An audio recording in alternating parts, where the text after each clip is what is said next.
ప్రభునందు ప్రియ దేవుని బిడ్డలకి యేసుక్రీస్తు పేరట వందనాలు. ఈరోజు నా బైబిల్ గ్రంథంలో నుండి ఒక మంచి వాగ్దానాన్ని మీకు చూపించాలని ఆశపడుతూ ఉన్నాను. ఈ యొక్క వీడియోని మీరు చూస్తున్నారంటే దేవుడు మీతో మాట్లాడాలని ఆశపడుతూ ఉన్నాడు. కావున మీరు తప్పకుండా ఈ యొక్క వీడియోని వీక్షించి దేవుని యొక్క దీవెనలు పొందుకోవాల్సిందిగా ప్రభు పేరట మనవి చేస్తున్నాను. ఆలస్యం లేకుండా ఈరోజు నా దేవుడు నీతో మాట్లాడాలనుకుంటున్నాడు. చూడండి, యోబు గ్రంథము 8వ అధ్యాయము 22వ వచనాన్ని ఒకసారి మనం ధ్యానం చేసుకుందాము. యోబు గ్రంథము 8వ అధ్యాయము 22వ వచనాన్ని మనం ధ్యానం చేసుకుందాం. అక్కడ ఏమని రాయబడి ఉన్నది అంటే ఒక అద్భుతమైన విషయం రాయబడి ఉన్నది. యోబు గ్రంథం 8వ అధ్యాయం 22వ వచనంలో, అయితే ఇంకనూ ఆయన నీకు నోటి నిండా నవ్వు కలుగు చేయును, ప్రహర్షముతో నీ పెదవులను నింపును.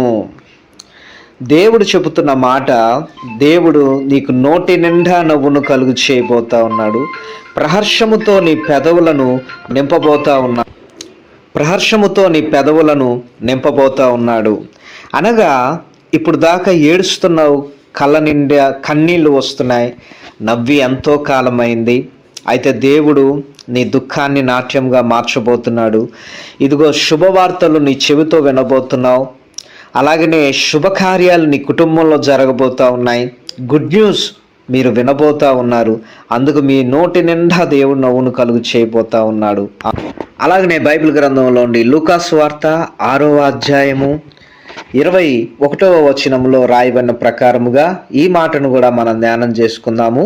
ఇప్పుడు ఆకలి కొనుచున్న మీరు ధన్యులు, మీరు తృప్తిపరచబడుదురు. ఇప్పుడు ఏడ్చుచున్న మీరు ధన్యులు, మీరు నవ్వుదురు. మనుషు కుమార్ నిమిత్తం మనుషులు మిమ్మల్ని ద్వేషించి వెలివేసి నిందించి మీ పేరు చెడ్డదని కొట్టివేయినప్పుడు మీరు ధన్యులు. ఆ దినమందు మీరు సంతోషించి గంతులు వేయుడి. ఇదిగో మీ ఫలం పరలోకమందు గొప్పదై ఉండును. రాయబడిన ప్రకారముగా ఇప్పుడు ఏడుస్తున్నారు. మనుషు కుమార్ నిమిత్తము, యేసు ప్రభు వారి నిమిత్తము అనేకుల చేత మీరు ద్వేషించబడి, వెలివేయబడి, నిందించబడి, మీ పేరు చెడ్డదని అందరూ కొట్టివేస్తూ ఉన్నారు. అయితే దేవుడు చెప్తున్నాడు, ఇప్పుడు మీరు సంతోషించి గంతులు వేయండి, మీ ఫలము పరలోకమందు చాలా గొప్పదిగా ఉంటుంది. ఇప్పుడు ఏడుస్తున్న మీరు రాబోయే 24 గంటల్లో లేదా 24 గంటల తర్వాత అతి సమీపంలో దేవుడు మీకు చేస్తున్న మేలును బట్టి మీరు నవ్వుతూ సంతోషంతో ఆనందంతో ఉండబోతూ ఉన్నారు. అలాంటి గొప్ప కార్యం దేవుడు మీ పట్ల జరుగునుగాక. అలాగనే ఈ రోజున మీకు ఒక క్వశ్చన్ నేను వేస్తున్నాను. బైబిల్ గ్రంథంలో నవ్వు అనే పేరుని ఒక గొప్ప వ్యక్తికి పెట్టారు. అది ఎవరు, ఎప్పుడు పెట్టారో ఆ పేరు ఏంటో కామెంట్స్లో తెలియపరచండి.